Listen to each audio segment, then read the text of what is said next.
ready? Yes, ma'am. All right. So it is a very exciting time for us in the department to have Dr. David A. Peterson with us. Some of you have met him over the last few days to discuss your projects.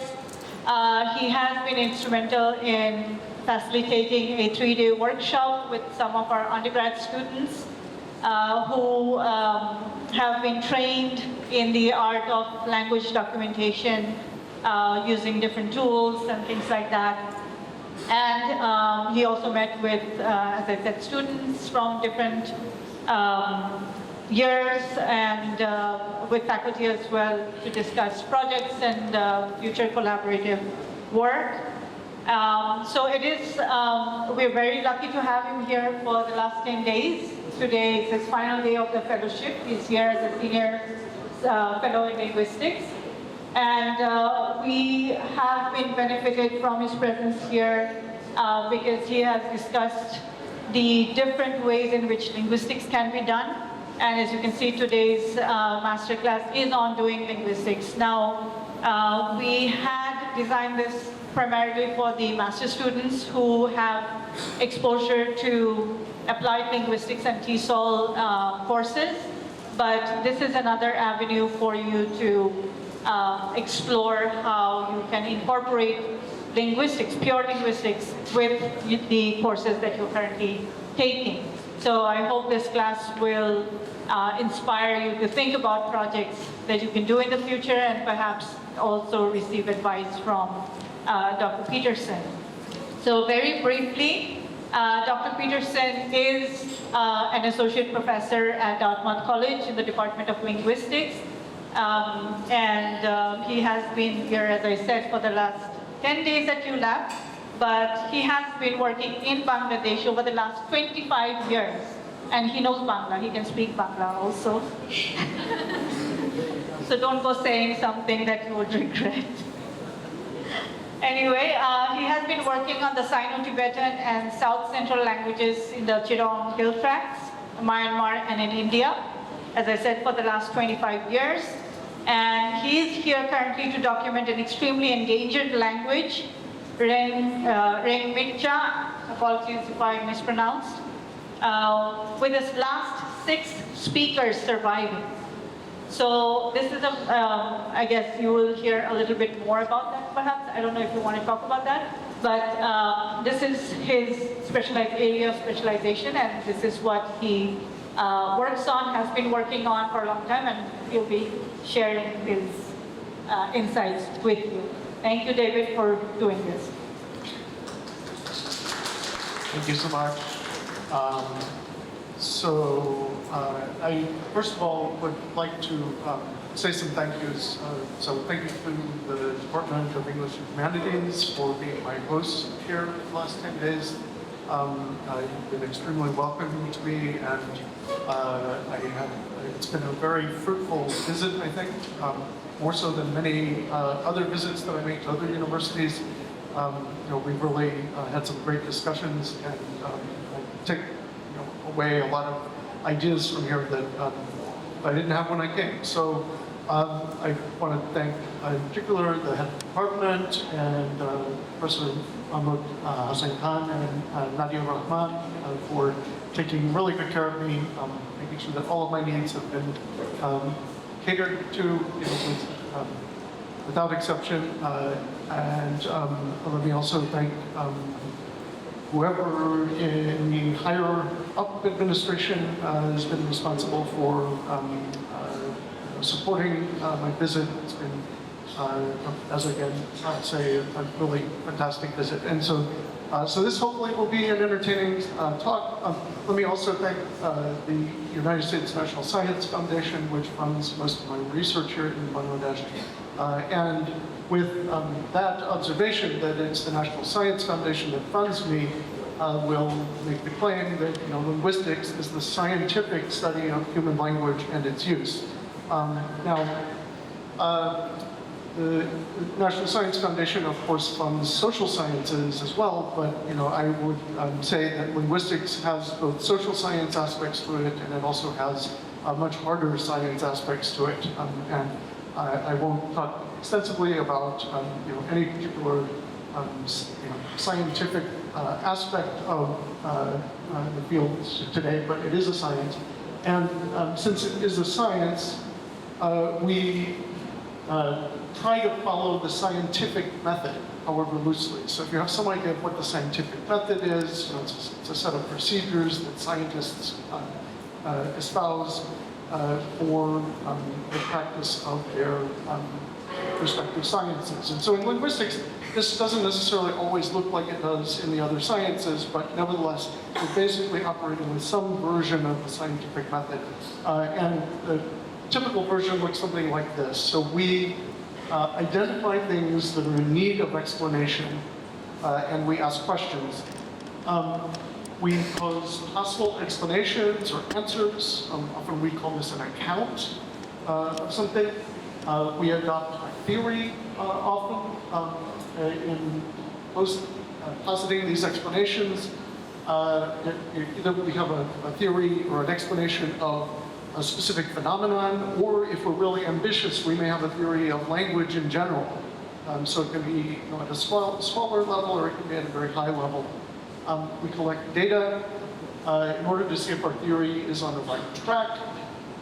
And so this is the stage in the scientific method where we may have some kind of experimentation. So sometimes experiments in linguistics look like experiments in other sciences. In other cases, they don't have exactly the same appearance as what you might call an experiment, but they nevertheless are experimental in some sense. So we don't tend to use the word experiment unless we really have designed experiments. So there's some subfields where definitely you've got experiment 1, experiment 2, experiment 3, but not always. Now, based on the results of the data collection and our interpretation of that data, we refine the explanations or the answers theory that we started with. Right? So there's a feedback loop. So on the basis of the results of your experimentation, you alter your theory, right? Or in some cases completely throw it out. Usually not. So what this procedure means in practice really depends on which aspect of language we're studying.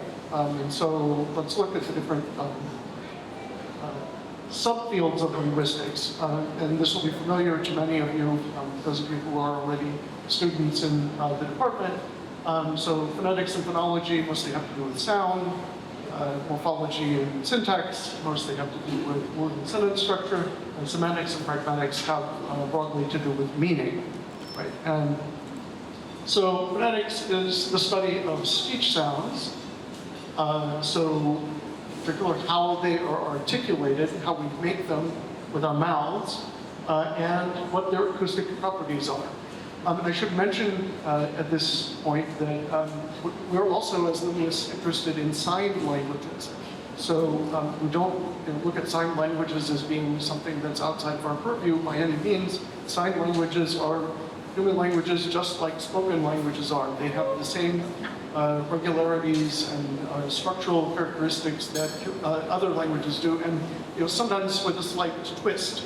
Right? And one of the twists is, of course, phonetics. So sign languages don't primarily involve the mouth, although they might involve some expressions in the mouth. They involve other things like hand motions and the structuring of physical space and facial expressions, especially important, things like that. So so there is a phonetics of sign languages, even though it doesn't involve the speech organs, right? So the tongue and the lips and the different passages that we have, the oral passage and the nasal passage and so on. So I'm not going to talk in detail about phonetics, but I will mention, this is not very clear, but we have what I always characterize for beginning students as a magic writing system in linguistics. It doesn't have to be exactly this writing system, but most linguists make use of something that we call the International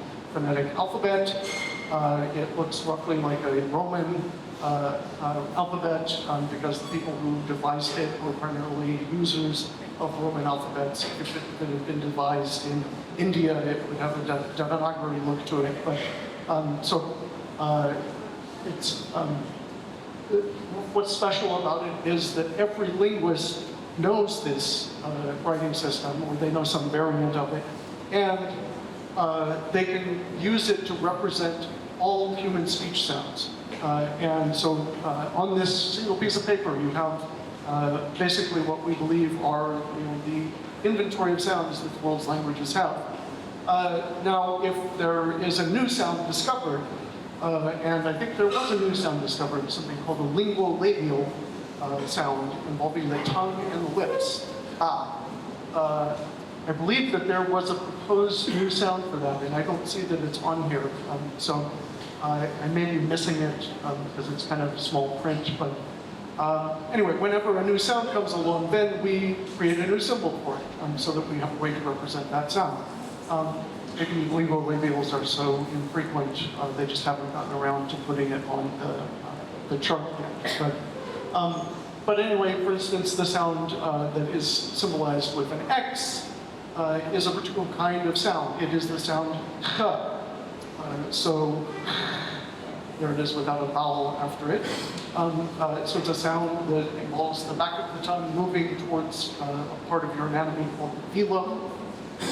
And it doesn't involve a complete closure, and it's a sound which doesn't involve vibration of the vocal cords. So these are all the sorts of things that can be involved in producing a sound. Actually, not all of them, but for that kind of a sound, those are the main things that are important. But anytime I write the symbol X, another linguist will know how to interpret that. They know exactly what that stands for, right? So that's just one example. One of my favorites is this. You can't really see it, but it's kind of an H with a curved line, and then it's got a hook underneath it, like a G would have, or like a J has. That sound is a combination of the sound X plus the sound sh, and I'll try to make it something like is 777 in Skånsk, the southern dialect of Swedish that my relatives spoke when I was a little boy. They had come from Sweden several decades before, and they still spoke Swedish, and they were from the part of Sweden that has that sound. So it's very difficult to make. So simultaneous sh and h sounds. It gets its own special symbol. So one way that phoneticians look at sounds is by means of something that we call a spectrogram. So the top here is just the sound wave itself, so you can tell where sounds are occurring and where they aren't occurring. The bottom is a spectrogram. I don't know what this says, actually. I just randomly picked a few seconds out of a recording of a language called Kwangmo is the name of the language of Burma. And I didn't write down exactly what was going on in this, so I'm not 100% sure what all this is representing, but I do know this is a vowel, and this is a vowel, and this is a vowel. What a spectrogram is doing is basically taking a signal, a sound, and it's breaking it into component frequencies, and then those component frequencies through an algorithm that the computer does, it translates them into something that you can see here. And on the x-axis is time, right? So this is from the beginning of the utterance to the end of the utterance. Along the y-axis is the frequency of the sound's components and where those are concentrated. So at which frequencies are those concentrated? And darkness is the loudness or the amplitude of the signal. And so vowels are especially noisy, so those are the things which are the darkest here. And then there are other consonant types like L's and maybe some n's and n's, so some sounds that are made with air flowing through the nose. But anyway, so this is one way that we approach thinking about sounds, right? So looking at these properties, of the acoustic signal. And this is also a little bit dark, but you know, I said we're also interested in the articulation of sounds, and we can, you know, imagine how sounds are articulated. If we can copy them, we can. You get used to knowing what your tongue is doing if you're a linguist, but you know, sometimes we might be misleading ourselves. We might be making the sound wrong, and so it's best to have some way to look at how speakers are actually producing sounds. And so in the early days of linguistics and X-rays, did use X-rays on people, but that's not a good idea. X-rays eventually cause cancer, so we don't generally X-ray people to figure out what is going on with their sounds. And MRIs are possible, but those are extremely expensive, and it takes a lot of money to maintain that kind of equipment, so that's also very rarely done. What this represents is ultrasounds. So we often make use of an ultrasound, put the wand of the ultrasound machine on somebody's, underneath somebody's tongue or elsewhere outside of the mouth. And so in these images, this was from a study that was done by, if I can remember the authors, Kim, Japanese name, Fujiwara, I think it was, and Lee. It's a study of fricative, so S-like sounds in a language from Africa called Hitsonga. They have very interesting S-like sounds. So they represented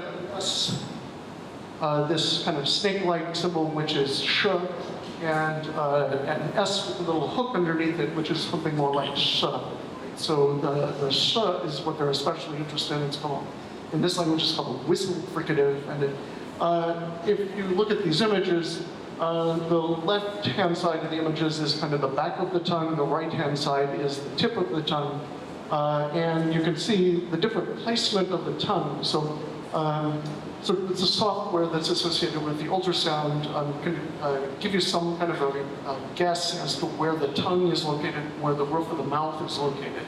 And that's what these lines represent. So the one at the far left there is the sound s, the tip of the tongue basically behind the teeth at the top of the roof of the mouth. Then a little bit further back in the mouth is the s sound. So you see the tongue is not pushed so far forward, and it's in fact pulled a little bit back. Type of sound that we call retroflex. And then this sound shows that in the sh sound, you've got the tongue body kind of approximating a place on the roof of the mouth, which is even further back. So the area that we call the hard palate of the roof of the mouth. So that's called a palatal sound or something like that.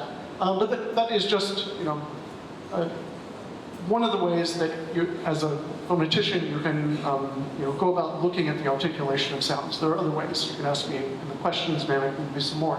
Now, I became a linguist because of phonetics, specifically. So now I'll tell you a little vignette. Hopefully you'll find it interesting. So it was the late 1980s, and I was, I guess, about a third year student. I was second year going into third year at the university. And maybe your parents have pressured you in your life to become an engineer or a doctor or a computer scientist or an economist or something like that, or a business person, which something is. So my mother never put that kind of pressure on me. They never expected me to, they barely even expected me to go to university, let alone become a doctor or a lawyer or what have you. But my dad did have some advice. So he had some advice for, you know, how I could, what I should study in order to always have a job. And so he said, David, we always are going to have problems with volcanoes. Volcanoes are always going to erupt, and you know, somebody is going to have to pay attention to those volcanoes and warn people if they're about to erupt or something like that. And so he said, if you become a volcanologist. You will always have a job. And he said, David, if there's a nuclear war and everything is wiped out, all of the animals are wiped out, we're still going to have cockroaches.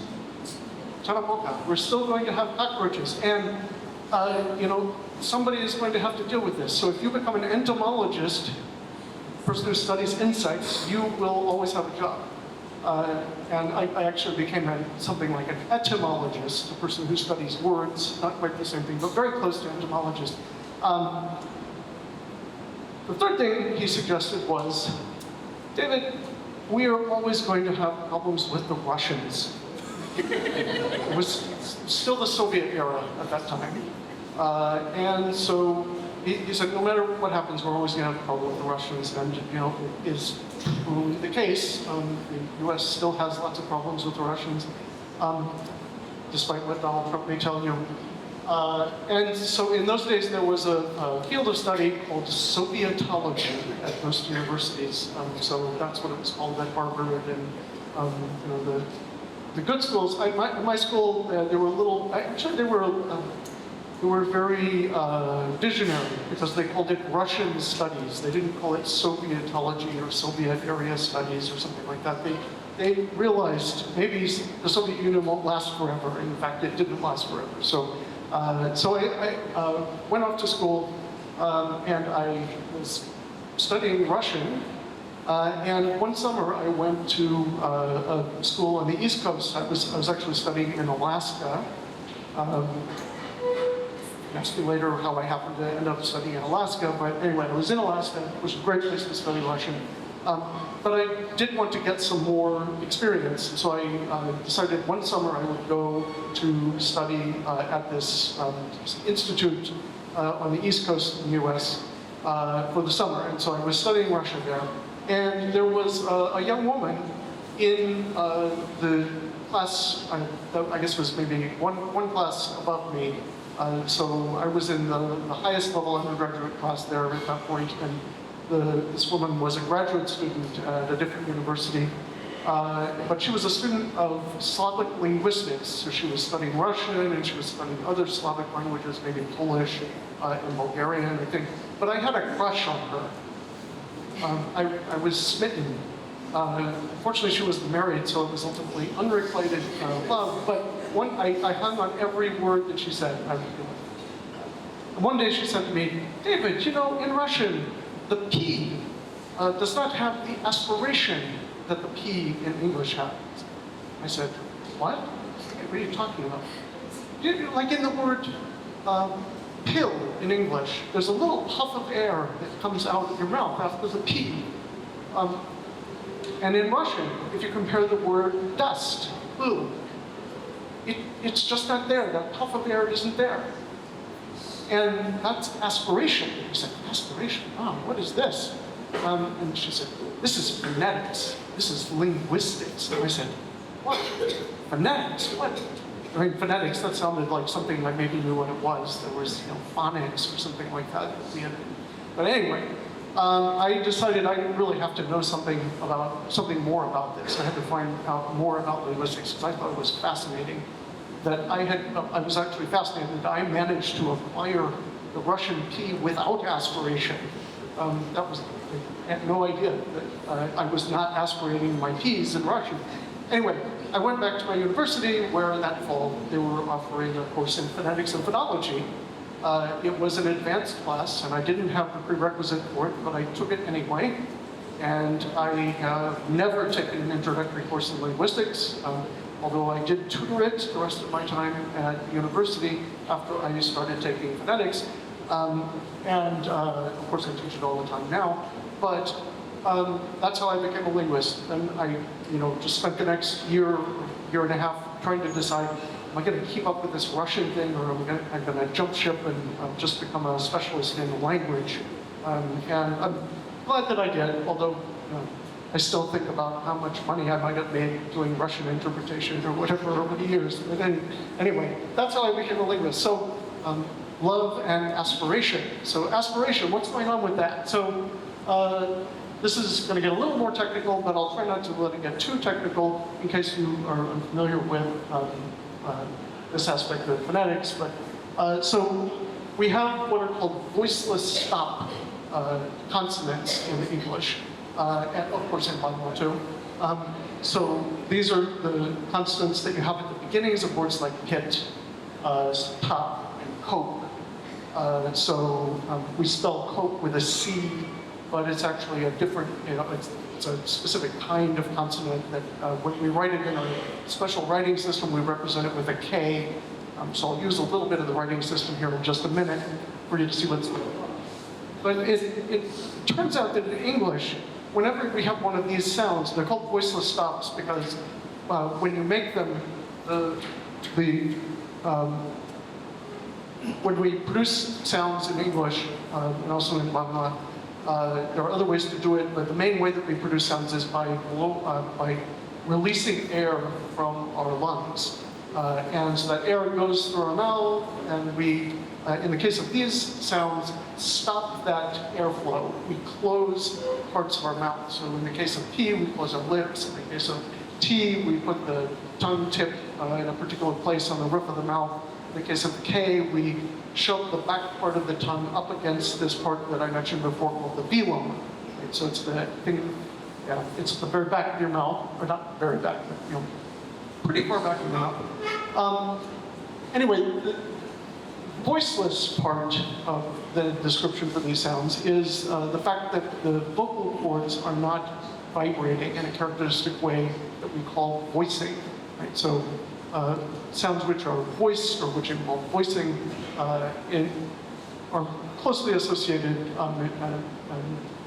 simultaneous in many cases with this particular kind of vibration that we can control independently of what else we're doing with our mouth.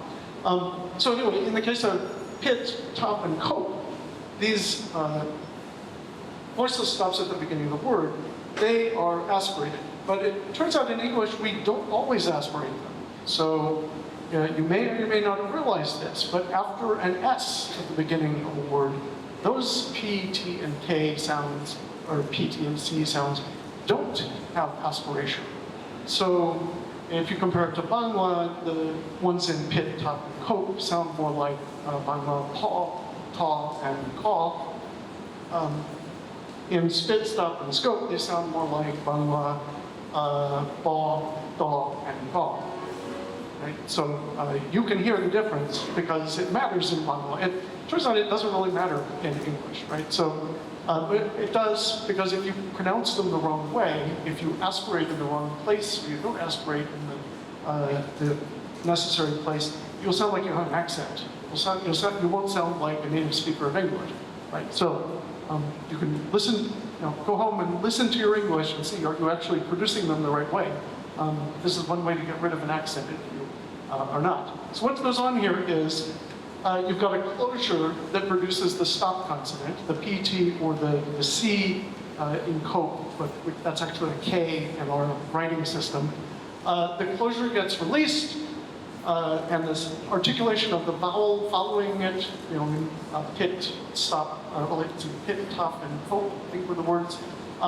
But the vocal folds, the vocal cords in your larynx are not yet in the position to start voicing.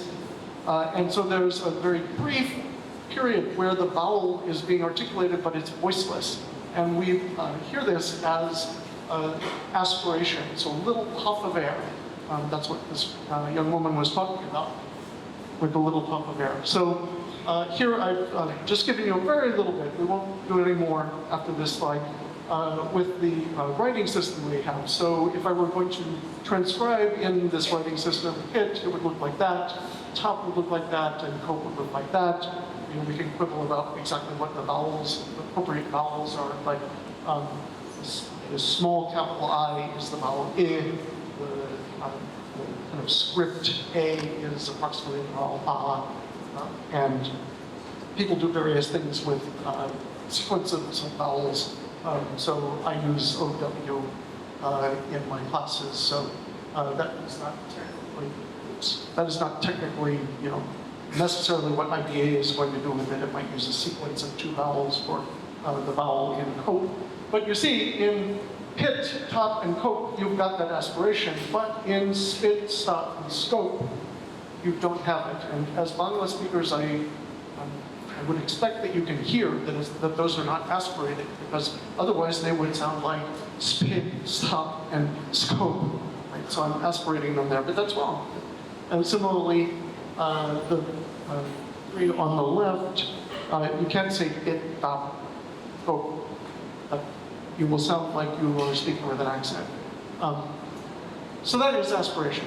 And it brings us to phonology, because what we just saw with the aspirate stops versus the unaspirated stops that we have in English, we have both of those pronunciations. We have the same pronunciations as you in Bangla have for ba versus pa, da versus ta, and others, and ga versus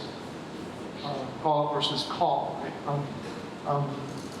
So phonology goes beyond just the sounds that a language has. It studies how the sounds that a language has function together as a system. And like we just saw, in some languages, aspiration is important, like Bangla. In other languages, aspiration isn't important, like English. I mean, it is important in English because if you don't do it in the right places, you'll sound like you're speaking with an accent. But we never distinguish any meanings on the basis of whether a word has aspiration in it or not, right? If you pronounce without aspiration where you should have aspiration, then you're just mispronouncing the word. You're never going to get another meaning by leaving the aspiration out or by putting it in. So another example of phonological consideration is the way that tone is important for word meanings in some languages, but not in others. So in English and Bangla, we don't really care about the pitch that a word is pronounced on, but in other languages, that's absolutely crucial. So this slide kind of summarizes a lot of information about Kumi's sound system. So Kumi is a language of the CHT.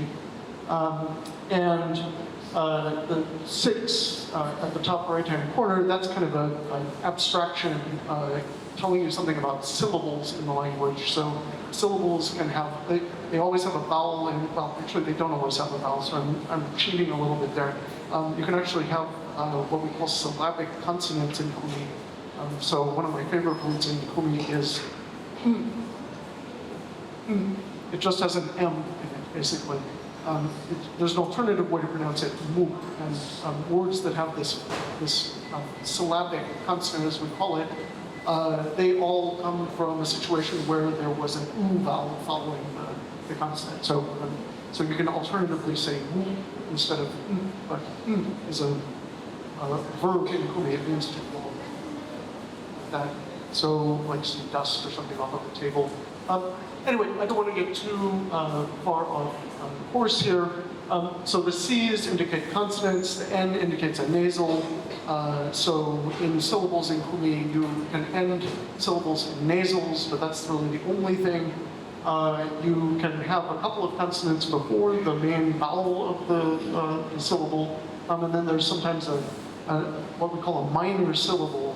So the C and the small V are that, but we don't need to get into that too much. The consonants here on the left and the vowels at the lower left-hand corner. So these are all of the independent sounds, right? So these are the sounds which count. There's a little bit of variation in terms of how the sounds are produced. So in Kumi, you have both the pronunciation S in some words and the pronunciation sh in some words, but it really doesn't matter. There's a little bit of a tendency to pronounce one or the other depending on the word, but really they're kind of interchangeable. So you can pronounce S, you can pronounce S, it doesn't make any difference.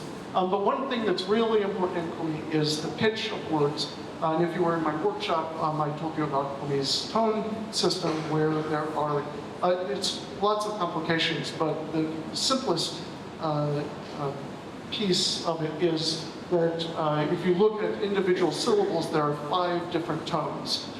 So who has studied Chinese in here? Anybody studied Mandarin Chinese? Nobody studied Mandarin. One person.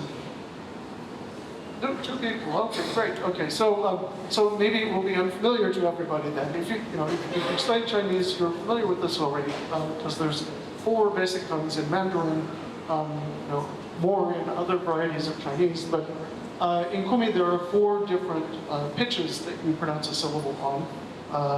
And it took me a long time to find 5 words which just differ in terms of their pitch. But there are these 5 words here which are pronounced, let me try it, she, oh, sorry, I messed up. So this one is she, this one is she, this is she, this is she, and this one is she. All right, so 5 different pitches which distinguish the meanings of these words, right? So these words, possibly scales and kilogram are related to each other somehow. That's always been suspicious to me, but they're nevertheless different words. They scales meaning the thing that you weigh things with, and kilogram obviously being a kilogram. So this is very important for the sound system of this language, right? So if you don't pronounce the tone right, you run the risk of potentially being misunderstood. So let's see, moving on.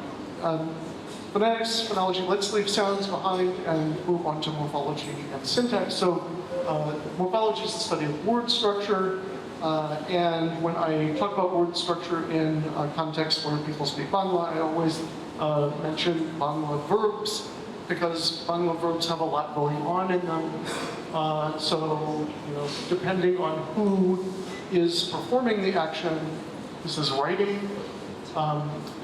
Whoever is writing, you use a different form of the verb, and then you also have all of these different things that we call tenses, or another word that linguists also use is slightly different from tense, aspect. And so what you have is a combination here of tense and aspect, and also possibly what we call mood. So some of these are words that report that something has occurred or will occur or is in the process of occurring. In other cases, they are telling somebody to do something, like write. So if you look at these, the main difference between them is kind of what's happening on the right-hand side of them. So things that we call suffixes. There's a little bit of change sometimes in the vowel of the verb itself. So that is a complication in Bangla that not all languages have. But the considerations of this sort are what we mean when we talk about morphology, right? So we can do some analysis of these forms, pick out which portion of these words is the part that means right, and which portion of these is the part that means I or we.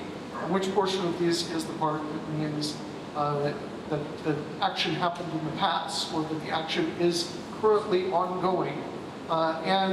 It's a characteristic of languages like word structure in languages like Bangla that it's sometimes not very easy to tell which part means what. So there might be more than one way of expressing the meaning I or we. So first person, as we say, talking about grammar. There may be multiple ways of indicating something like the pastness of the event, right? So this is what we mean by morphology. Another look, again, not very clear here, I'm afraid, but Sohyo, another CHT language, it's also known as Kan. Muhammad Zakaria wrote his thesis on it, and this is his statement, an abstract statement of the verb structure in the language. So in the middle, so number 2, you've got the root of the verb, right? The part that means right, for instance. And you've got a couple of possibilities for the form of that in languages like Hyo. There's more than one form. It's kind of like how with Leka, you sometimes have le and you sometimes have li, right, for the part that means right. Similar to that. In Hyo, on the other hand, it's not like Bangla in that it doesn't just indicate the subject by means of things which come which come after the verb root. So it's not just suffixes that are involved. If you look at this carefully, you see that person marker is a prefix, and person marker and number marker is a prefix, and person marker is also a suffix. So there are suffixes that tell you about the subject, there are prefixes that tell you about the subject. And in the case of hyo verbs, the verb doesn't just tell you information about the subject, like in Bangla, it also tells you information about the object in the sentence. So what thing is being affected. It tells you something about what it is. Then there's lots of other word pieces that get stuck into verbs and hyo. So for instance, they have, like Bangla, they have a suffix which indicates to cause to do something. So something like teka, tekano. So the make, right, make, see, or something like that, show. So they have a suffix like that, which is something like shok. They have, negation is actually very interesting in hyo. I think I told my workshop about this. You know how in Bangla you put negation in Dhaka Bangla, not Chingonian Bangla, you put the negation after the verb, right? So na, it's put on the end of the verb. So it's basically suffixal, or maybe it's arguable whether it's a suffix or not, but you know, something that goes after the verb. In this language, you actually don't have any overt marker of negation. You have a different set of subject markers. So you have subject markers which are used in affirmative sentences, and those are all prefixes. And you have subject markers which are used in negative sentences, and those are all suffixes, right? So depending on who it is, those change, just like the suffixes do in Bangla verbs. Let's see, I've got to move on. I'm not even keeping an eye at all on the time here. Okay. Syntax, the study of how we put words together to make larger chunks of language, including sentences, but also including parts of sentences, and you know, kind of I'm not going to go into too much detail as far as syntax is concerned, because there are lots of different ways to approach studying syntax, and a lot of them require a lot of technical background, but just to give you an idea of what kinds of things we're interested in looking at syntax, one issue is basic word order, right? So a simple observation would be that some languages have the verb at the end of the sentence after the subjects and the objects, like Bangla, and some languages put the verb in the middle of the sentence, like English.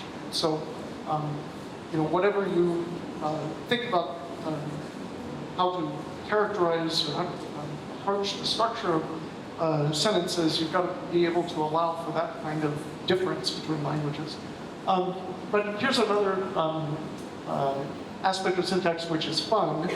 And back when I was a grad student in the 1990s, I remember my syntax professor at the time talking about how this was one of the great intractable, unsolved problems of syntax, the order of adjectives.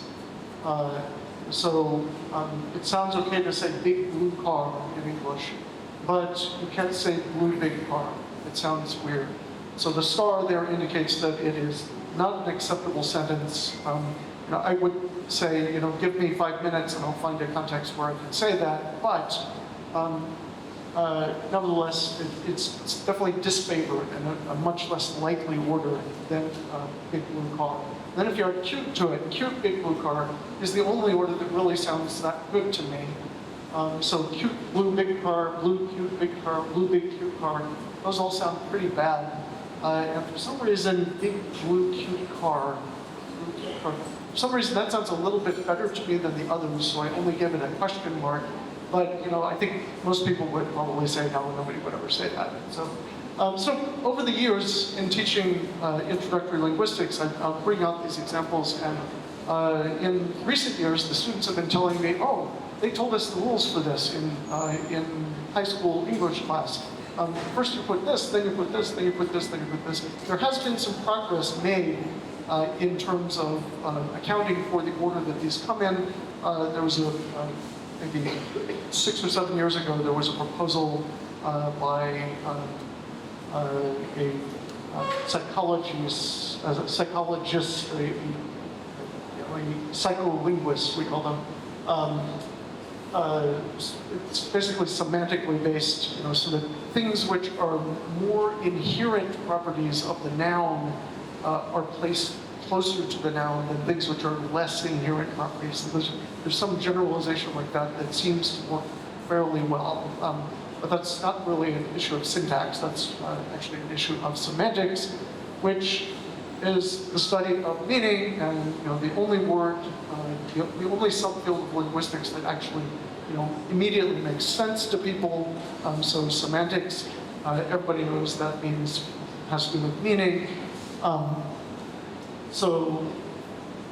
Some people approach semantics, especially sentential semantics, using concepts from philosophy, symbolic logic, or mathematics. And so using this kind of formal notation for characterizing the relationship between predicates, verbs, arguments, like nouns that go along with them. So this backwards E is what they call an operator, this existential operator. So there exists an X such that X likes X. And this is X, someone liked herself, right? So the use of the existential rather than something more specific tells you that the referent is somehow indefinite, right? So someone as opposed to somebody specific. And the fact that these X's are the same shows you that what someone refers to is the same thing as herself refers to in this sentence. It refers to the same person. Yeah, we could look at all of these, but I don't think we'll take the time. So when you insert the notion of every person or all people as opposed to something more indefinite, then you have another operator, this upside down A, that it gets invoked in these formulas. So that, that's a very widespread way of thinking about semantics, and semanticists spend a lot of time trying to figure out how to depict these very subtle differences. When you look at the level of a word, or what we call lexical semantics, there are various approaches there as well. So one widespread one is something called confidential analysis, something that I am dubious about because it seems a little bit unconstrained to me, and certainly not as limited as using symbolic logic is in the case of sentential semantics. But the basic idea here is we want to be able to characterize what is it that people know about the meanings of words like chair, armchair, stool, so for beanbag, that a lot that distinguishes those. So what is the representation in our minds of the meanings of these different words? What is the critical difference here? And so the suggestion is to reduce this to a number of features which can be given a value plus or minus, but they seem to be what just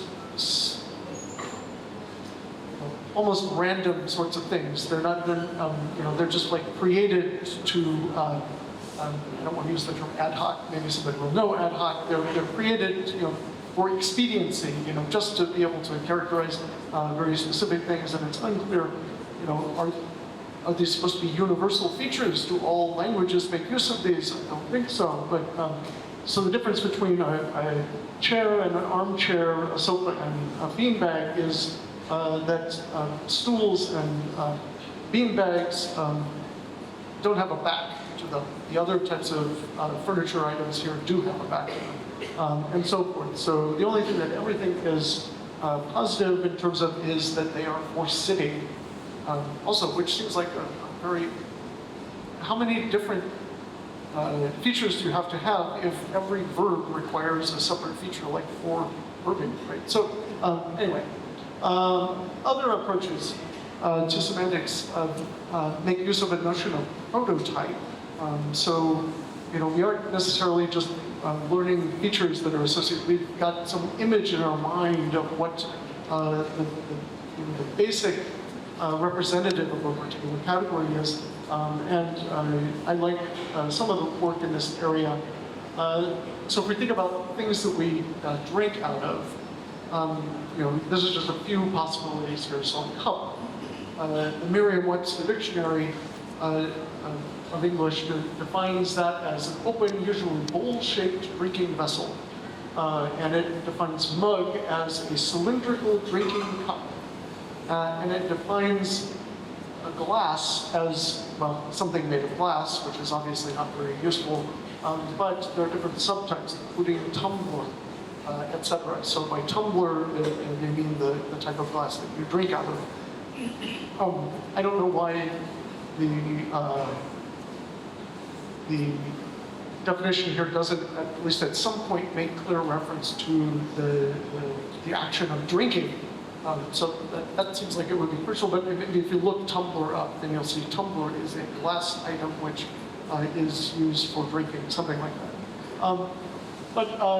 So one line of research looks at different images, or asks people to look at different images, and it asks you to pick, what is the best instance of a particular item based on these images. So I'll do the same with you, as I do with my classes in the US, and ask you, think to yourself, which of these is the best instance in your mind of a cup? And I'll ask for you to give us a show of hands. Who prefers number 1 as the best instance of a cup? Put up your hands. 1 is the best instance of a cup. Okay. 2, who prefers 2? 2, at least 1 hand for 2. Don't be shy, this is not a test. 3, is that a good instance of a cup? 3, okay, 1 vote for 3, great. 4, okay, 1 vote for 4. Thank you for supporting one of these. 5, who likes 5 as a cup? Okay, a few more hands, it's interesting. What about 6 as a cup? Okay. And how about 7 as a cup? Aha! And 8 as a cup. 8, like 8.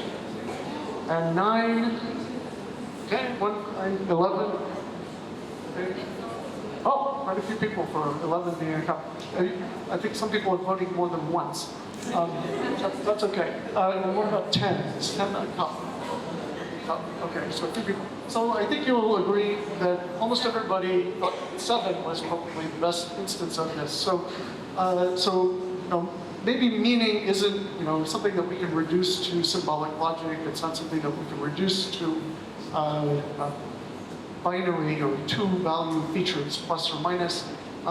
There's something else going on, involving imagery in our minds.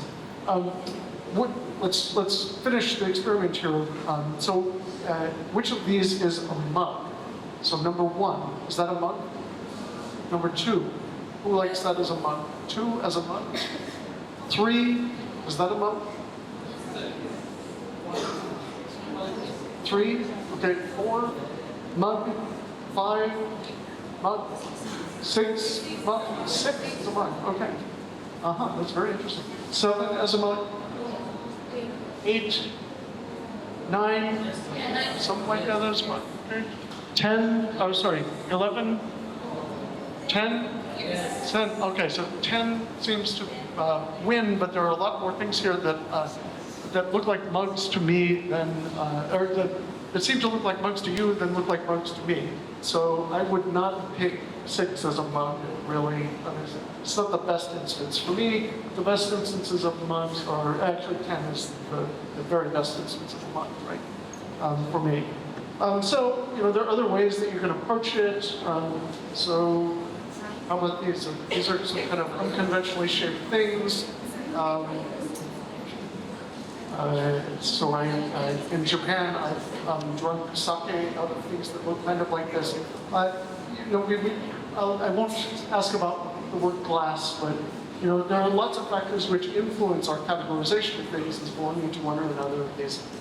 So the size of the receptacle, the size of the vessel, the kind of tapering that it has or doesn't have. So for me, that's an important characteristic of a mug. A mug really doesn't show tapering. Though I do have a coffee cup, I would call it a coffee cup in my cupboard at home, which has tapering, just like one of these mugs. Or one of these vessels. The prototypical mug for me is straight down. What its use is for? Is it for hot or cold liquid as opposed to food? So, for instance, this one, number 1, which you said is a good instance of a cup, that looks much more like a bowl to me, the kind of thing that maybe I would get served soup in. What is it made out of? I could have asked you, what if these things were made out of paper? So which of these looks like a paper cup as opposed to we're all probably thinking a ceramic cup or a melamine cup or whatever. So some of these have potential to be associated with saucers and other ones don't. And especially in a Bangladesh context where you drink a lot of tea involving saucers quite a bit of the time, that might influence. So here's a mug or a cup or whatever it is, a drinking vessel that I used at my office for a number of years. Unfortunately, I dropped it once and it's got a little leak to it. But is this a cup or a mug or a, what would you call it? I think mug. Mug is what I call this as a native speaker of English, although it really deviates from the prototype. So pragmatics, just briefly, I hate to not do pragmatics justice because it's one of my favorite areas in linguistics, and it really is. I think it's one of the most essential aspects of linguistics. Pragmatics is very closely tied to our study of discourse and how conversation works. And so it's basically the study of how utterances, things that we say, do what they do or mean what they do in a specific context. Or in other words, how the language that we use in a given situation actually does what we want it to do. Okay, so just a simple example, if A says to B, are you going to the party tonight? And B says, I have to work. What does A understand? No. Yes, the answer is no. I'm not going to the party tonight because I have to work, right? So there are all these dots which are connected by A when B says this. But did B actually say that? No, not literally. There's not any no here. There's not, because I have to work, I'm unable to go. But it's clear to A, after B's answer, that the answer is no. So this is pragmatics. We do this almost automatically, seamlessly, all day long. This is what we do as humans conversing with each other. It's all over the place. Now, hopefully you're not getting tired yet. I think I still have quite a bit of material to get to. So, besides these domains of linguistics, the subfields of linguistics, the classic subfields, I usually tell people that there are kind of cross-cutting perspectives which cut across these different fields, and you can apply these sorts of perspectives to any of the subfields in linguistics. And I'll go through them one by one. And the bottom two, computational and documentary, are kind of attachments that I've put into here. As I was walking over from the office, we ran into one of the anthropology professors, and I was suddenly struck that, I didn't include anthropology here because there are cross-cutting anthropological approaches to all of these subfields, but yeah, I'll have to think more about how to incorporate anthropology because it's very important. Anthropological linguistics is a specialized kind of linguistics. But let's start with a trivial observation and go through these different cross-cutting perspectives. Languages are different from each other.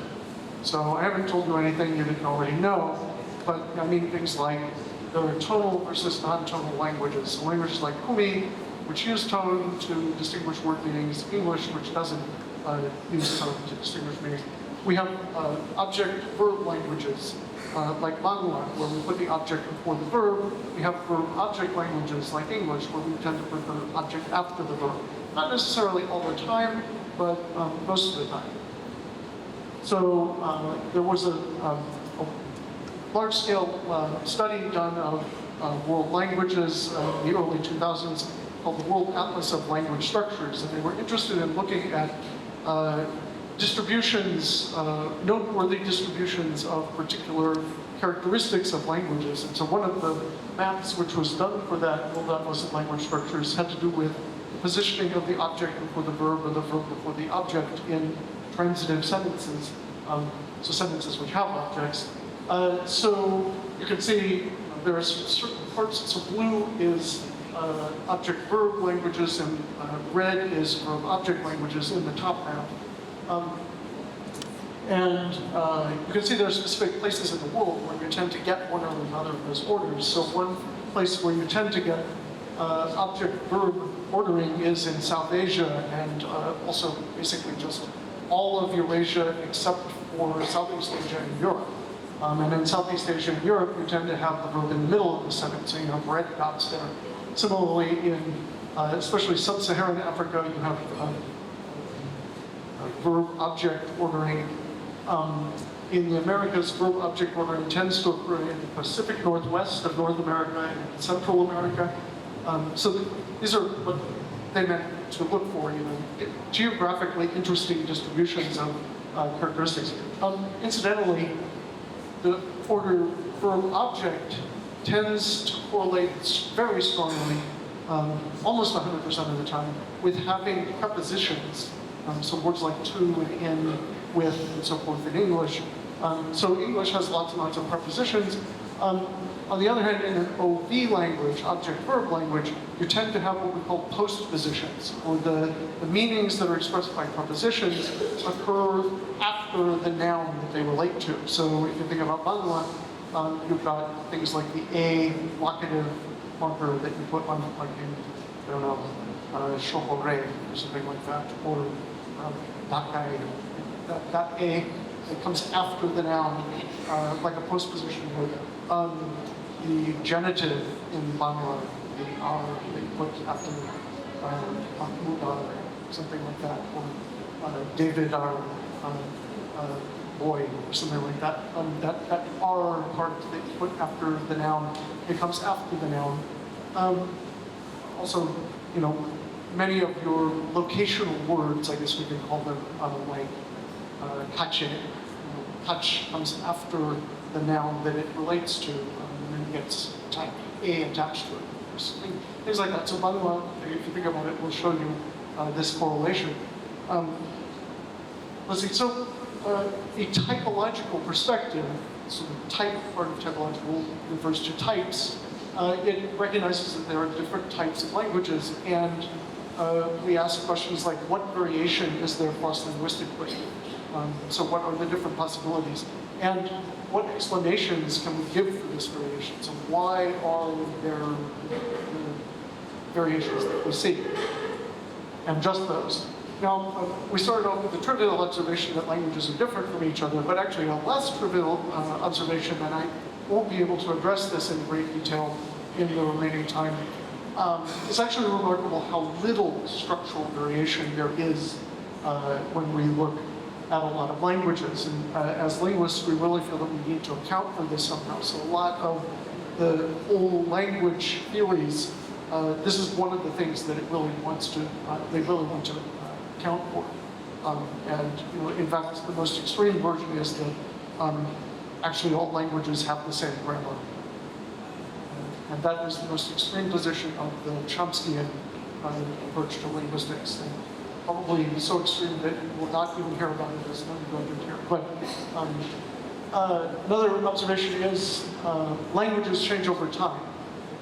So an example that I like to give of this, if you look at English writing, you can see that English orthography was fixed several hundred years ago. And in the meantime, our vowels especially have changed. They've moved around in people's mouths, so just that they're not where, they don't stay where the orthography represents them, right? So the Great English Vowel Shift, it's called, is a major reason for this. For over the space of a couple hundred centuries, and everybody started talking with totally different vowels in English, and our writing system stayed the same.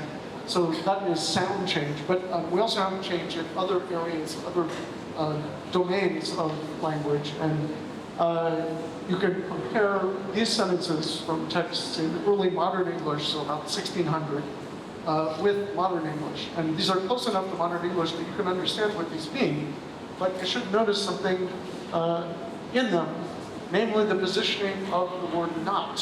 So where the negation fits in these sentences. So he heard not that. How would you say that in modern English? He didn't hear that.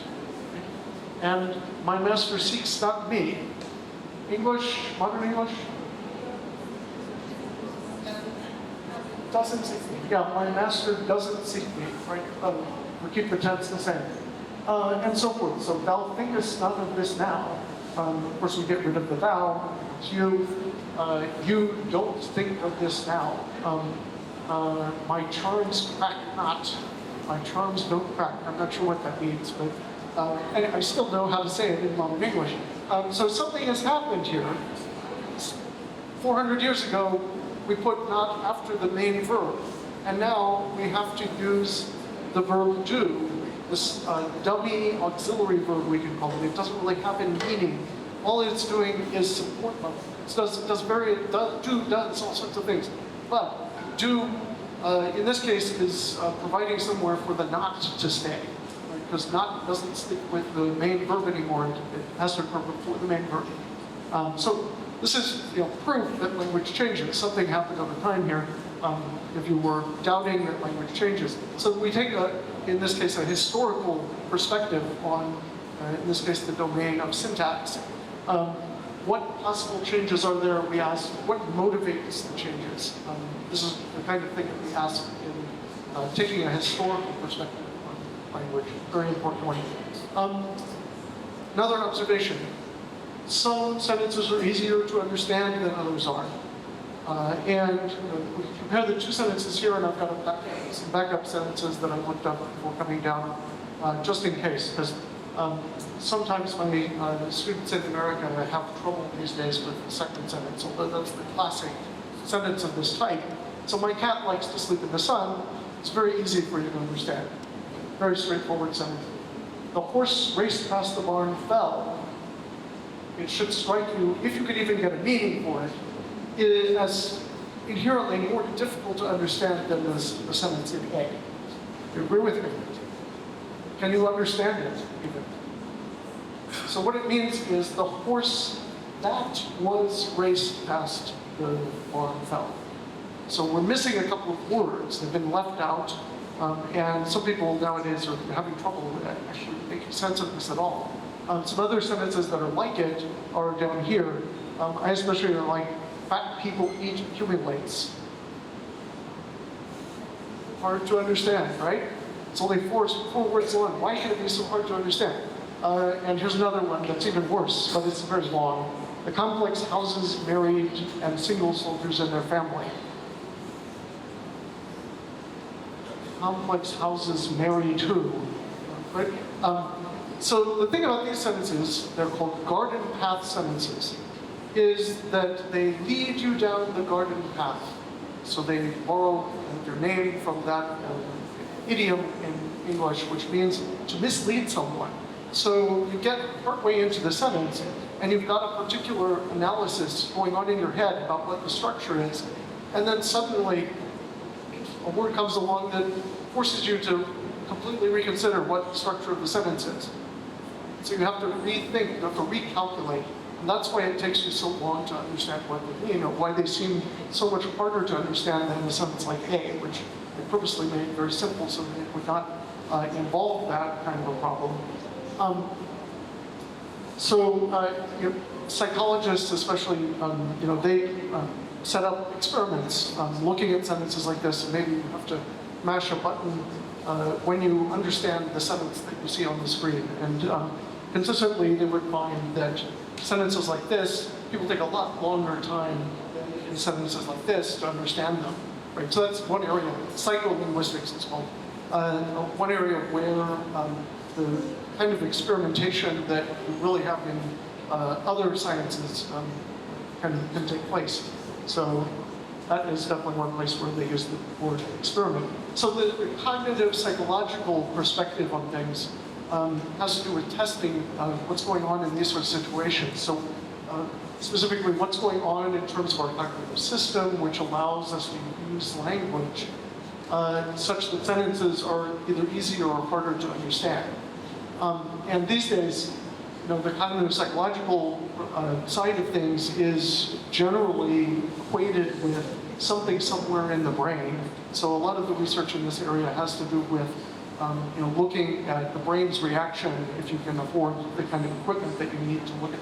You need MRI machines. You put somebody in an MRI machine and then run these types of sentences by them, and you see what lights up in the brain, right? So the cognitive psychological perspective takes this type of approach, and maybe even more importantly than garden path sentences, which are easy to understand, is the question of first language acquisition. And so, again, entire theories revolve around coming up with an account for how children who are born not speaking language, maybe they've had some exposure to language while they're in the womb, but they're born, and within a few years, they're speaking almost like adults. So accounting for how this acquisition process occurs is, for many theories of the whole language type of theory, the essential thing that they're trying to come up with an account for. So another observation here. So at any point in time, there's considerable variation within individual languages, for instance, dialect differences.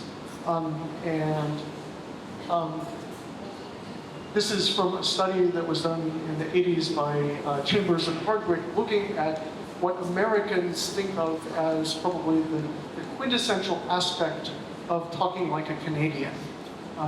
Besides more abstract things like being overly polite and apologetic, Canadians tend to pronounce, in our view, the diphthong, the sequence of vowels or vowel plus a glide consonant, for those of you who know the phonetics, like ow, as o. So they pronounce the word about like this, a boat. Right? So a boat instead of about. So if you want an American to imitate a Canadian, you will be bound to hear the word a boat in the first few words or sentences of what they say in their imitation of a Canadian. So that's the most salient thing for us. So this is that change that's going on. So this was a sound that used to be ow, and it's coming to be, in the 1980s, pronounced in some areas by some groups as a more O-like sound, like in boat as opposed to about. And there's a lot going on in these two graphs. Well, first of all, the left-hand graph is Vancouver, which is in Western Canada. Toronto, on the right-hand side, is in Eastern Canada, kind of in the Great Lakes area in the middle of the US. There are both men and women represented in these graphs, and there is their age represented in the graphs. So the age of speakers is across the bottom, with the oldest people at the far left, and the younger speakers at the right.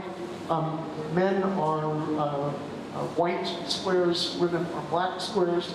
And on the axis over here, in each of the graphs, that is the percentage that they are producing O instead of ow in words which might have had ow in them, right? So They don't pronounce all words which have ow with an O. It's only a certain percentage of them. And the 0% is at the bottom and it goes up to 100. Nobody's at 100 quite yet. But you can see from a comparison of the men and the women that in both Vancouver and Toronto, women are producing more O than the men are producing O in cases where it otherwise would have been pronounced ow. So the women are out in front, as they are often with new changes going on. Men are lagging behind a little bit. If you consider the age of the speakers, older people in all of these instances do it less than younger people. So younger women are the ones which are doing it the most, both in Vancouver and in Toronto, such that the women in Vancouver and Toronto are almost, at the same place. They're kind of the same trend. The men in Toronto are doing it more than the men in Vancouver are. But this was a study done 40 years ago. So if you look at the trajectory and you imagine that the people who in this study were 12 to 21 in the 1980s, now they're approaching 60, and so they're in this group instead. So if they continued with the way they were pronouncing things, then by now basically we would expect essentially everybody to be saying "oh" most of the time in words that previously had "ow." So this is what we mean when we talk about the sociolinguistic perspective on language. And here we're talking about people's pronunciations. And if you think about it, if "ow" is no longer around in the language and it's replaced by "o", then the phonology of the language has changed. The sound system has been altered. Also, you can see historical considerations coming in here, because a pattern like this, we actually call a pattern like this age grading.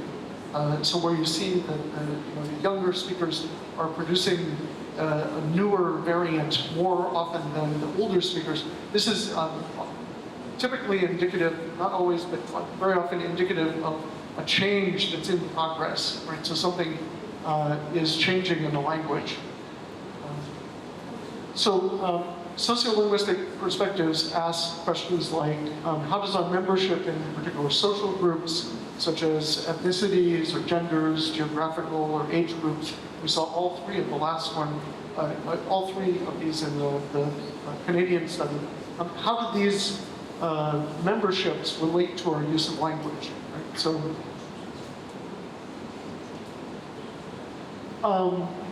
So another vignette here, which hopefully will be entertaining to you in case you're falling asleep. I haven't actually timed the entire talk, but I think we can fit the rest of it in. Let's see. So my wife is from Thailand, and she was early to jump on the Facebook train. And so, like many people who use Facebook, nowadays she uses Instagram also, social media addict. She likes to post photos of her lunch. So we were at our favorite sushi place. She was eating tuna sashimi, and she took a picture of the tuna sashimi and posted it on Facebook. And her friends comment in Thai, and I don't read Thai very well, so I made use in 2013 when she posted this of the translator that Facebook was using at the time, which was called Bing. So Bing, I don't think Bing is around anymore as a translator. It could be. It definitely wasn't doing a very good job with Thai back in 2013, because you can see the translation of this comment is gobbledygook, as I like to say. It doesn't make any sense at all. Well, it makes a little bit of sense. So colorful Uncle 8 was edible as imam. I don't know what the imam part is at all. There is some eating involved here, and there is some colorful, and it's a colorful picture, and she was eating lunch, so presumably, whatever this comment is, it has something to do with the colorfulness of the picture and the eating that's going on. So I decided after this that I was going to try to see how these automatic translation mechanisms were doing every time I taught introductory linguistics. And so then I checked, when I reached the appropriate day in the term, I would go to Google Translate. I turned to Google Translate, because I thought it probably would have, I'm a big Gmail user from the very beginning, and I figured Google Translate would probably have some lasting power, and it has. So in 2013, it translated it as handshakes eat more colorful, but I was just eating it. I have no idea where the handshakes comes from. In 2014, colorful eat hottest club, but I was not eating any. I don't know where this hottest club is coming from at all. The handshakes are gone. And notice that in 2013, I was just eating it, and in 2014, I was not eating any. Which actually, surprisingly, this comes actually closer. But then in 2015, they decided that they would get rid of the affirmative part of the sentence and turn it negative again. So handshakes are back. Handshakes colorful eat most things, but I eat it as well. And then in 2019, in the meantime, I went on a sabbatical for a while. Colorful, eat a lot, but eat a lot. Still, not really making much sense. And if you look at an actual translation for this, so I had a student who had learned Thai very well. He was married to a Thai person like me. So he's a linguist. So he gave me a careful translation for it. And linguists, we like to put a separate line in between, a piece of data and our translation for that piece of data. We put a separate line which indicates something about what's going on in the individual words of the data. Right? So we call it interlinear gloss, or interlinear translation. And so there's one technical word here, superlative. And I'm not sure if I would agree with him that it's superlative. I know a bit more about Thai grammar now, and it maybe it's something like intensive. I know why he's calling it superlative, because you use it in superlative constructions, but it means like really, really tasty or something like that. And so is repeated 2 times after its first use, and it's called that redupe, or reduplication, which is a morphological phenomenon in languages that often will indicate something like intensification. And so in the English translation, he's captured that by lengthening the vowel in so tasty, right? So the colors look so tasty, but I can't eat that stuff. Hey. So the E at the end is laughing. It's the sound of laughing. And you don't need to worry about the grammar of the rest of it in the Thai, but so you can see what this is really supposed to mean. So I kept checking, and actually in 2024, something magical happened. The colors are very appetizing, but I can't eat it. Pretty close. It doesn't have the he at the end. So it's missing that. But it's not bad, right? It's pretty close to what's going on there. And so I decided to check it this morning, just for you. The colors are so delicious, but I don't know how to eat them, which is not quite right. So something happened between last year and this year, which has led Google Translate off on another path. So I don't know how to eat them is not quite the sense of I can't eat it. So I can't eat it refers to kind of like your physical or emotional ability to do something, and here how to eat them is like you have some skills that you've learned in order to eat them. Anyway, so this is automatic translation. There are also things like automatic speech recognition, which basically the way automatic speech recognition works is you've got so the speech recognizer has a lexicon, and they've got access to the signal and basically the information which is in the spectrogram that we looked at before, and they take that spectrogram and they translate it into sounds, because each sound has its own acoustic signature to it. And then by consulting the lexicon, they'll pick the best match, something like that. I'm not a specialist in this area, but that's approximately what's going on with Siri when you talk to Siri on your iPhone, or when you talk to Alexa. I don't know that Alexa is used here in Bangladesh at all, but in the US, there's this Alexa that you can talk to and ask it to do things like play music, turn the lights off, what have you. So then there are other aspects of computation, like summarization. So when I open a PDF for an article, nowadays it always says, oh, this seems like a long article, would you like me to summarize it for you? So, text mining sorts of activities, sentiment analysis, figuring out whether a text has a particular happiness or sadness, or other measurements to it based on the kind of vocabulary that's being used in it. These are all aspects of computation, and so the computational perspective. This is something I've added recently, so exactly how I want to think about this with respect to the subfields is not entirely clear, but you can see how, in the case of automatic speech recognition, you're referring to phonetics. Other things you're referring to aspects of syntax, morphology. How can computation help us to analyze language or to figure out interesting things about its use? Right? Basically, computational perspectives.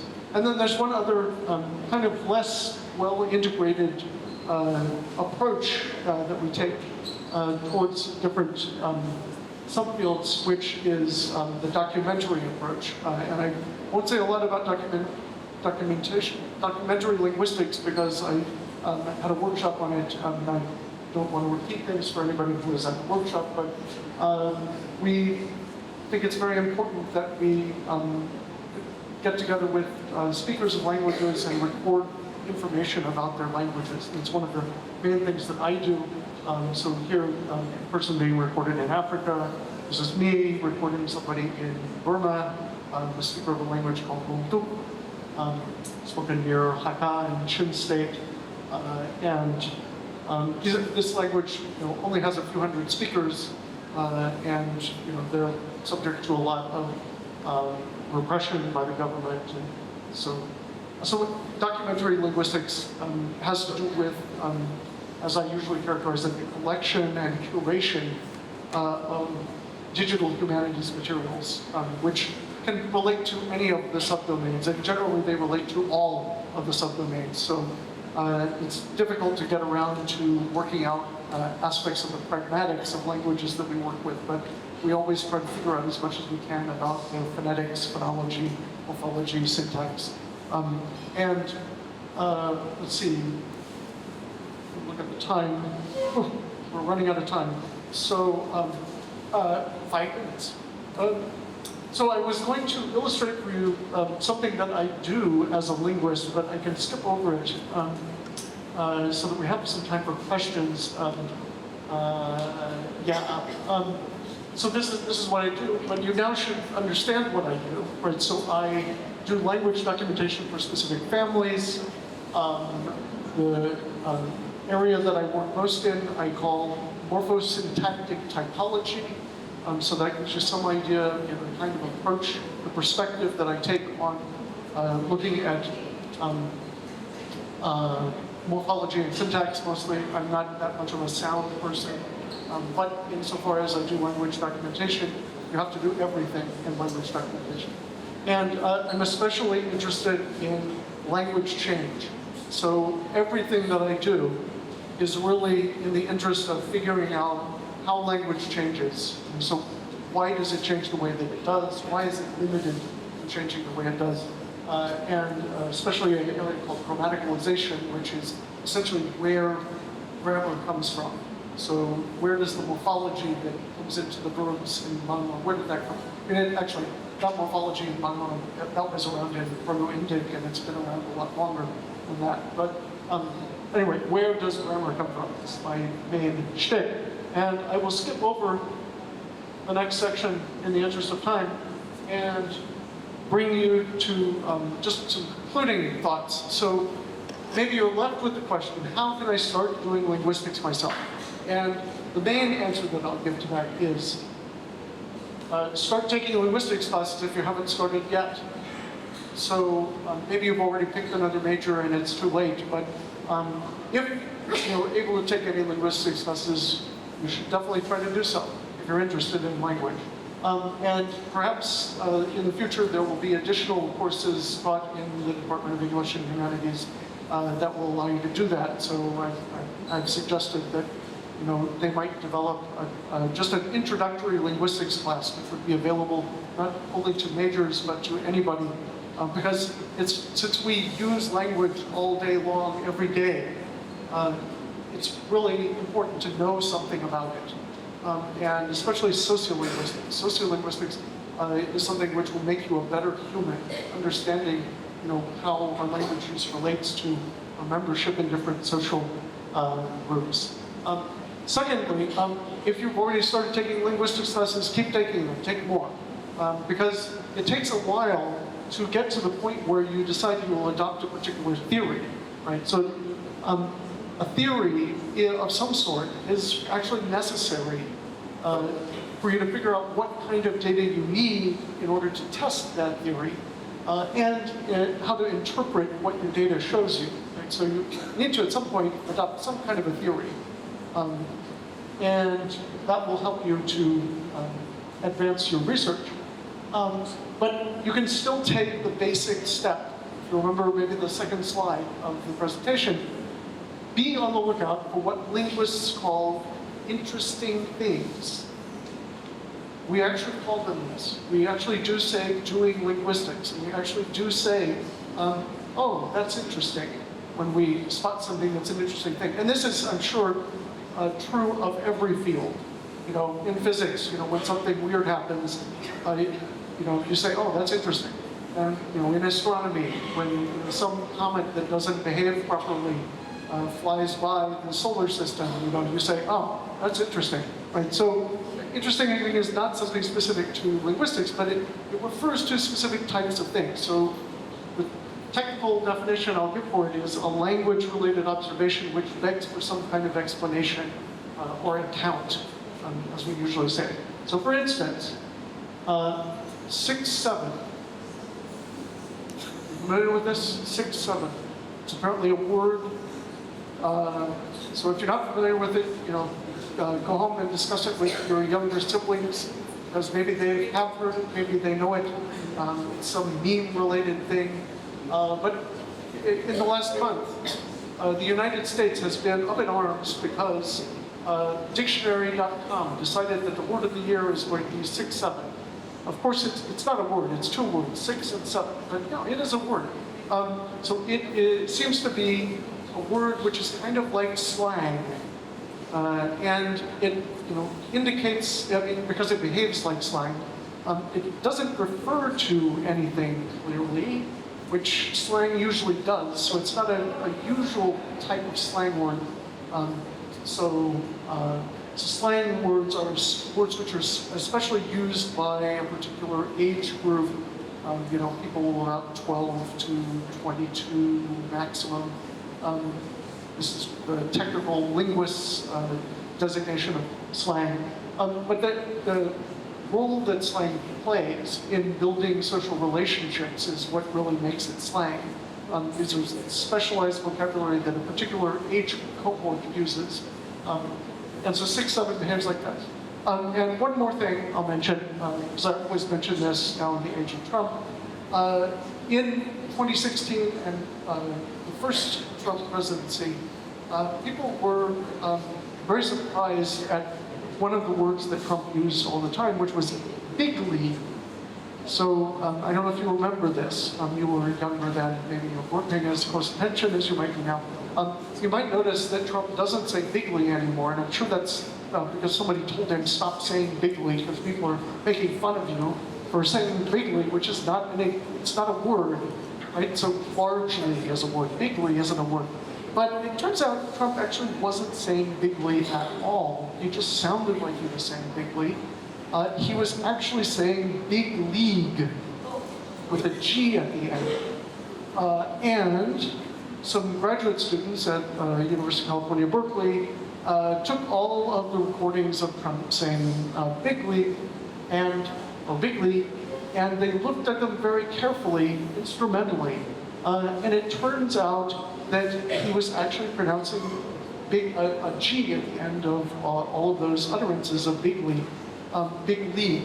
And I don't actually say big league myself in my variety of English. I would say big time. So we're doing this big time or something like that. He says, however, we're doing this big league, and some baseball metaphor. The baseball league is what's referred to the big leagues as opposed to the little leagues or the minor leagues, right? So, but what he means is great league or something like that, to a large extent.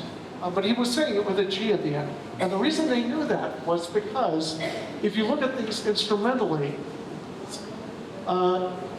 you can tell in the instrumental representation that a spectrogram gives you if there's a G after the vowel or not. And these are not very good images because I did this in my office, which has a kind of bad echo, and I didn't have my recording equipment with me today, so I wasn't able to make as clean a recording as I could. But this particular software allows you to look at where the formants are in vowels. So the formants are the specific frequencies where the energy tends to be concentrated in the signal. And so the li vowel in these is here. And this is what the second, the third formants look like in an E vowel. And in this case, I'm saying big league. And you see that the second and third formants, it's hard to see in the image, but Pratt has an algorithm that it applies to things that it'll show you where it thinks the formants are. And you can see that the second and the third formant kind of come together here at the end of the vowel in big league as opposed to big league, where they just kind of they maintain the same frequency until the end of the vowel. So this second and third formant convergence has a name. It's called the velar pinch. The second and third formant pinch together. So it's just to show you what kind of data the students were looking at in order to make this conclusion, to come to this conclusion about what Trump was actually saying. So he really was saying big league as opposed to big league, even though people weren't hearing the difference. So, with my hope that you now feel emboldened to take the first step, go forth and listen for interesting things. And thank you for your attention, and my thanks again to ULAB for a great visit. That's it. And I will take questions. You say something like deeply. So, sir, like deeply. So, in our country, sometimes we mispronounce a few words. Like birthday, we say birthday, like B-A-R-D-E-A-Y. So, we actually can you pronounce this like that's why. Yeah, I mean, well, that's the kind of thing that you could look at on this using this software prompt. It's freely downloadable, works on all platforms, and it's like a laboratory on your computer. So if you're a language teacher, you want to show people how they are mispronouncing something, you can record them and you can say, okay, here's what you have, and here's what it should look like. So it could be useful now like that. Huh? Yes, sir. So was there more to the question? No, sir, that's so sorry. Great. Okay, thanks for the observation. Yeah, I have noticed that. Because there is no in Manila. So if you're coming out of English, as a Manila speaker, also can substitute some more comfortable sound. Yeah. Yes, question. First of all, thank you for the presentation. Fantastic. So my question was basically based on something you said about observations, less trivial observation on how exactly, like, there's a lot more in common between like a lot of languages in the world than we maybe envision to think of. And to me, that's actually interesting for me because my interests, especially as far as linguistics go, are primarily historical and sociological. And of course, I would assume there is an element of like post-colonial effects on this, like every language from a country was at some point colonized, especially by like British. There are remnants of English everywhere. Like Bangla used to have a word for chair. We no longer really use that word. We just say chair. Being a minor example, but what I'm interested in is you mentioned there are theories, like there's work of progress theories and stuff, like to answer these questions of like why exactly is that. How close are we to like definitive answers of like how much of this is like historical colonial interference, how much of it is literally just like we talk about the same things? So I would say, as far as colonial effects, not much. Obviously, there's lots of borrowing of words from English and other colonial languages, and in certain circumstances there might be structural influences. There's always structural influences of one language or another when they're living in close proximity to each other, and maybe there's multilingualism going on. There's a famous study of the town Kuwar in India, where you've got speakers of Dravidian languages and Indic languages, and there's structural convergences between them to show the effects of contact between languages. So languages definitely affect each other, but I don't think that languages are similar to each other in the way that they are because of the spread of colonial languages. It's not, Bangla hasn't changed significantly enough because of the fact that many speakers of Bangla also speak English. If that's what you're getting at. So I don't think there's very much there. So there's basically two main all language sorts of approaches. One we call a nativist approach, which is Chomsky's view. That languages are similar to each other because it's all just built in. As humans, we are born with this language acquisition device. We're born with universal grammar language. Causes languages to exhibit similarities. Another approach is something you might call the emergentist view. These structures are not built in, but we have similarities to each other as humans in other psychological respects. So we have similar patterns of learning, which result in languages having similar learning structures. So I think that, I am a fan of the latter view, which is not dependent on this unmotivated language acquisition device, but that's another masterclass, which I'm not prepared to give today. So. To that end, do you have any recommendations for like? I also agree. I prefer the I like Chomsky, not even trying to make this approach. But do you have any recommendations for if I would like to look more into this? Any specific people I could read? Anything specific I could look into? Yeah, sure. So for the alternative to Chomsky, for me, one of the best writers is Michael Tomasello, Tomasello.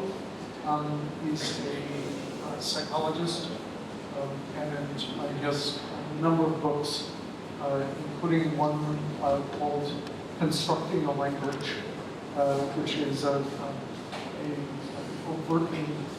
it's an alternative to the Chomsky paradigm and how language acquisition can work without what Chomsky says without. Thank you. Yeah, but there are several other books that Tomasello has, which are really good. There was another hand somewhere here in the middle. Anybody questions? Yeah. Good afternoon. Thank you very much for an insightful session. I'm a first semester MA student and aspire to be a linguistic institution. So while exploring different kinds of fields, I found out that my interest lies in corpus linguistics and NLP. Okay. But I was really frustrated when I got to know about the tools Python, NCON, SPACY. So I asked one of my cousins about it, and, who is a Python engineer, and he just gave me a blank loop. Give you what? Blank loop. Oh, okay. What do we do with the knowledge of Python? So my question is that, is it realistic for me to go forward with this kind of topic? And if it's not realistic, then what kind of knowledge I should develop first, and what are the courses I can take? Yeah, well, I mean, I think at the moment, knowing how to code is still necessary. You would need to learn these programming languages, or that just one programming language basically, and that will allow you to follow the more advanced NLP literature and any courses. But so I'm not sure what scope there is for doing that as part of your MA studies. So we department in MA studies in Applied linguistics and applied thought. linguistics, right? So applied linguistics and theory. I'm not sure what flexibility they give you as a part of that program to take courses which would be relevant for understanding NLP research and other. In terms, so I don't know programming languages myself, and I don't do that kind of linguistics. I don't approach things from that perspective, but my understanding is that it's not going to be humans that do the coding for very long. So, maybe the pronouncements that I hear about the future of coding are more optimistic than they are in reality. That's often the case, but it may not be necessary for you to learn those sorts of things. But I would say definitely at this point, it kind of is, and you just have to. Sometimes there are not replacements for certain things, like in linguistics, if you want to study about phonetics, there's no way to avoid learning everything that there is about phonetics. Or if you're interested in syntax, there's no way to avoid learning about Chomsky theories of syntax, which is at the moment extremely abstract and counterintuitive in lots of cases. So sometimes you just have to, in order to understand the literature, you need to get the background. But hopefully, you can still get something out of the literature even if you don't know how to code.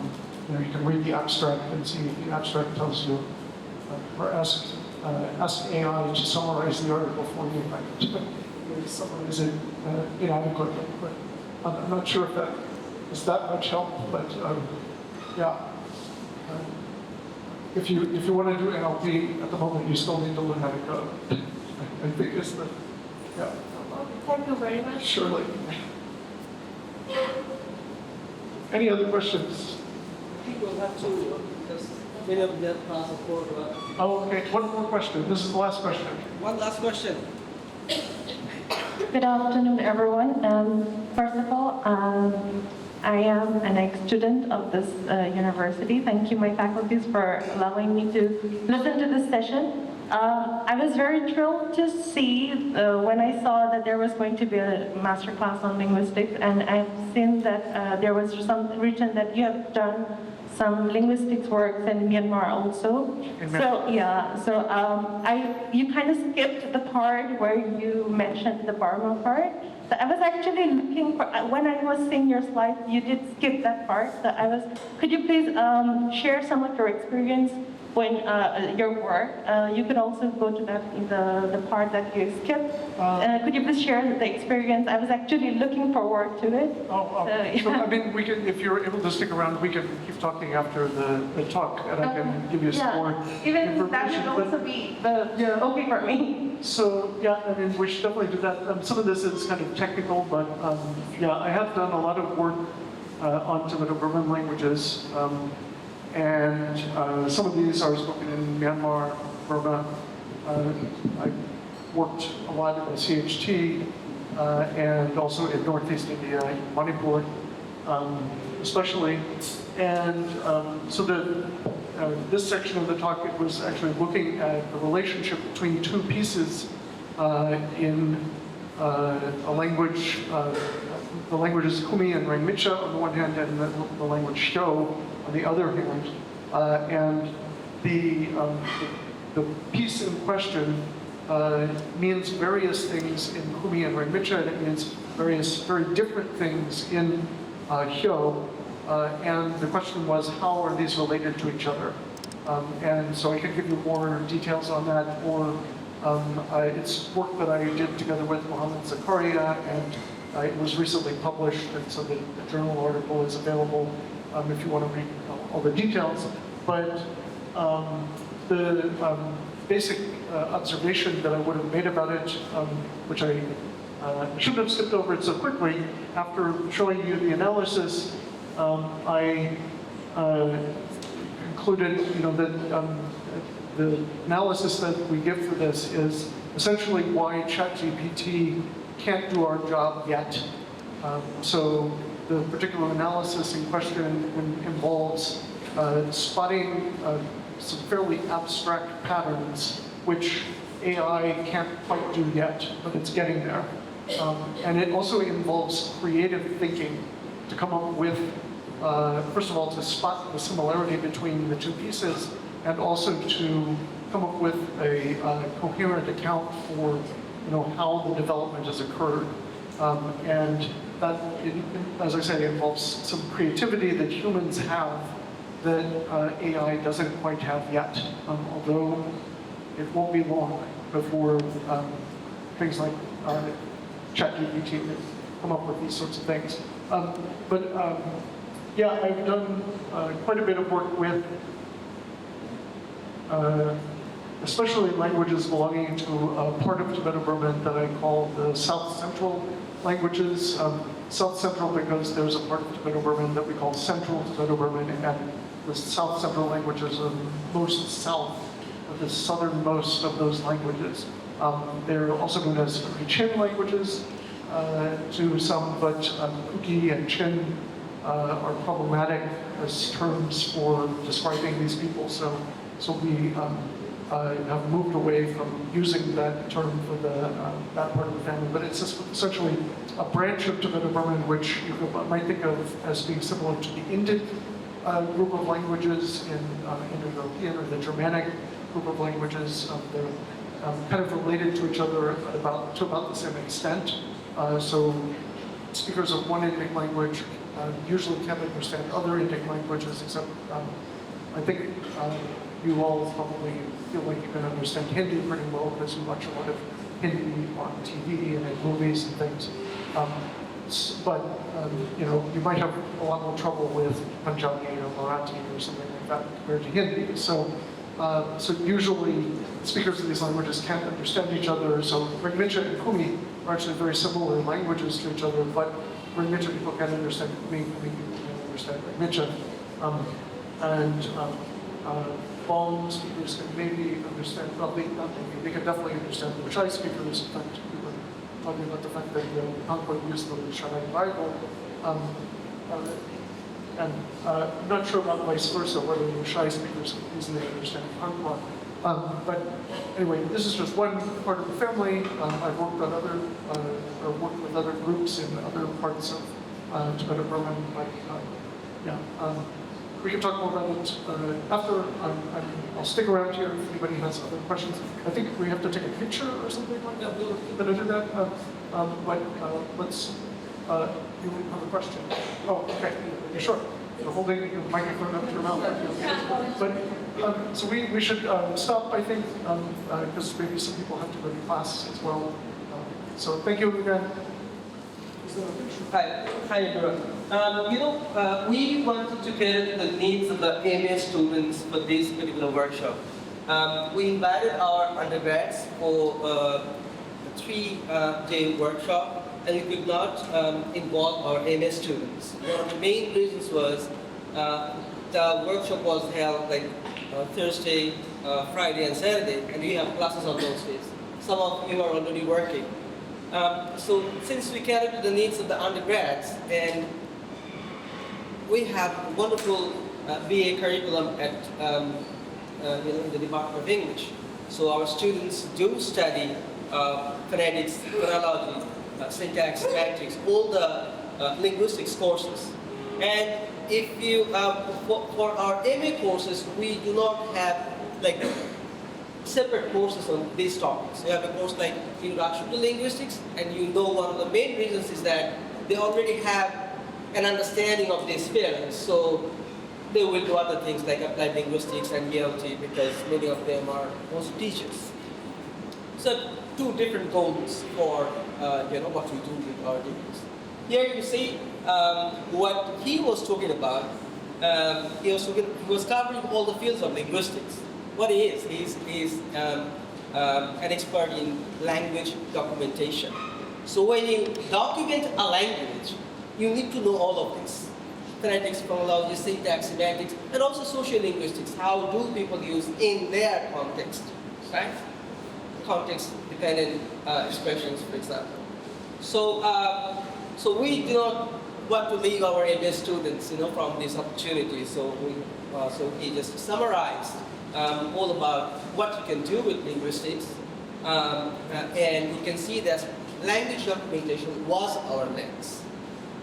So it's like collecting your data. When you go to the field, you collect data. How do you do in that language? Or, many of you are interested in dialect. How do you do in that dialect? And so on and so forth. I hope you enjoy our MA students. I can see some of our, former students. They are here as well. And if you are interested in this kind of seminars, workshop, let the department know about it. We'll try to organize more. And thank you for coming today. Thank you.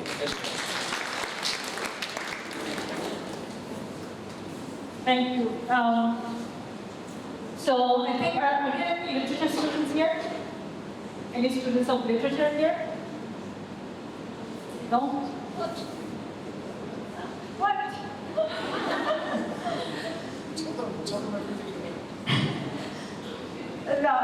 The reason why I'm asking that is that linguistics is not exclusive to a specific field, but it also connects with people studying applied linguistics and language as well, but also to literature, because how you read, the tone, the intonations and all that, that also makes a difference in the meaning of what you are reading. So I was, looking at the sentence, "Fat people eat accumulates." How many of you understood the meaning of that? What does it mean? Yes, but if you say it as fat people eat accumulates, it makes no sense. So what we would say perhaps to make sense is fat people eat accumulates. So, the pauses and all that also matters, and I think that's an important part of the way we speak and language and linguistic features as well. So that's something we need to keep in mind, but that's, that's another whole different discussion. At this point, I just want to thank David very much for all the different things you have been involved in and for guiding all our students and faculty members over the last 10 days. And I want to say a special thanks to Professor Mahmoud Hassan Khan for facilitating this entire program. So thank you very much. Can we get a round of applause for both of them? Thank you. And I want to thank our IT team, our admin officers, our TAs, and all the faculty members who have been supportive. Vincent over there. Thank you very much for facilitating this entire program. Thank you.